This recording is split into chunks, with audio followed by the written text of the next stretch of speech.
Selamat pagi, salam sejahtera dalam kasih Tuhan. Kita berdoa. Kami naikkan syukur buat kesempatan, buat waktu yang Tuhan berikan bagi kami. Kami bersyukur untuk pemeliharaan, penjagaan, dan perlindungan Tuhan.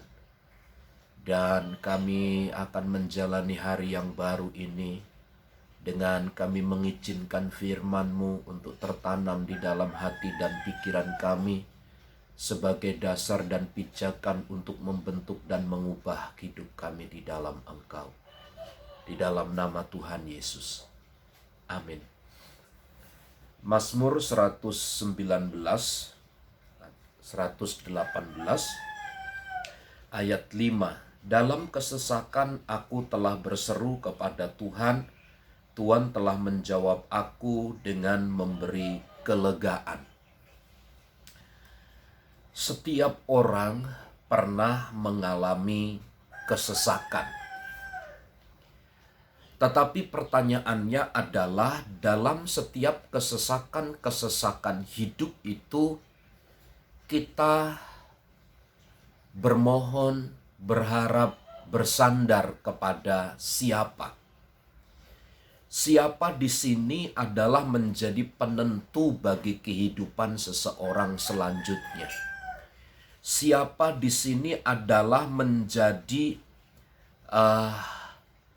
tonggak sejarah yang terpenting di dalam kehidupan umat manusia.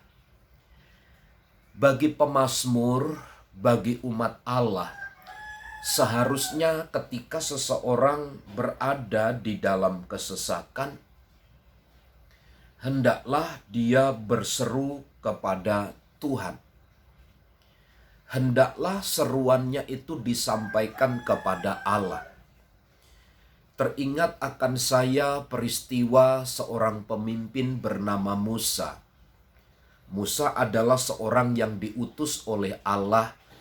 Dia bertindak berdasarkan kewenangan-kewenangan dari Allah.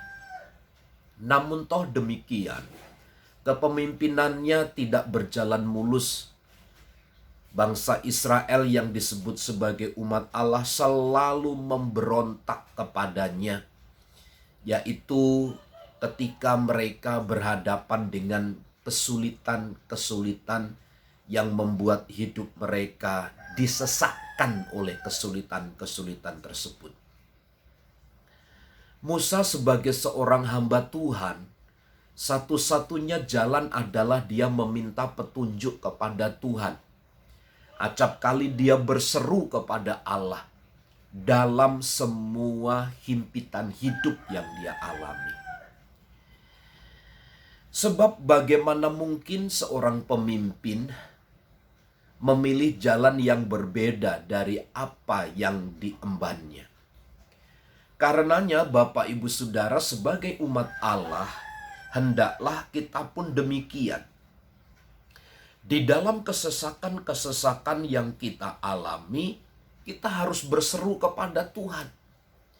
Karena hanya Tuhan yang dapat menolong, hanya Tuhan yang dapat menyelesaikan kesesakan hidup kita.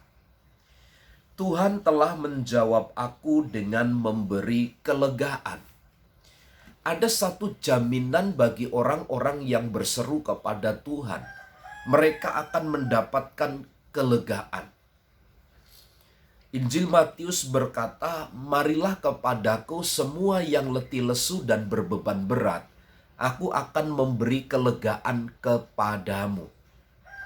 Bapak Ibu Saudara, ada keterlibatan Tuhan ketika kita berseru kepadanya. Bagi pemazmur, ketika dia berseru, Tuhan mendengar dan menjawab doanya dengan cara apa? Memberikan kelegaan. Kelegaan itulah yang dibutuhkan oleh orang-orang yang sedang mengalami kesesakan. Kelegaan itu adalah sebuah kunci rahasia dari hidup orang yang percaya. Kesulitan boleh terjadi, kesesakan boleh menghimpit kita. Tapi ingat, waktu kita berseru kepada Tuhan, Tuhan memberikan kelegaan. Tuhan memberikan sentosa kepada kita. Tuhan memberikan jaminan kepada kita. Dan kelegaan yang didapat oleh pemazmur ini tidak diberikan oleh dunia, oleh harta benda, oleh kekayaan dan seterusnya. Tetapi kelegaan yang mengatasi kesesakan ini berasal dari Tuhan manakala kita berseru. Pagi hari ini ketika kita berada di dalam kesesakan, berserulah kepada Tuhan. Karena Tuhan yang akan menggaransi hidup kita dengan kelegaan. Saya berdoa Tuhan memampukan kita untuk menjalani hari-hari kita, sebab Tuhanlah yang memberikan kelegaan kepada kita. Selamat pagi, Tuhan memberkati.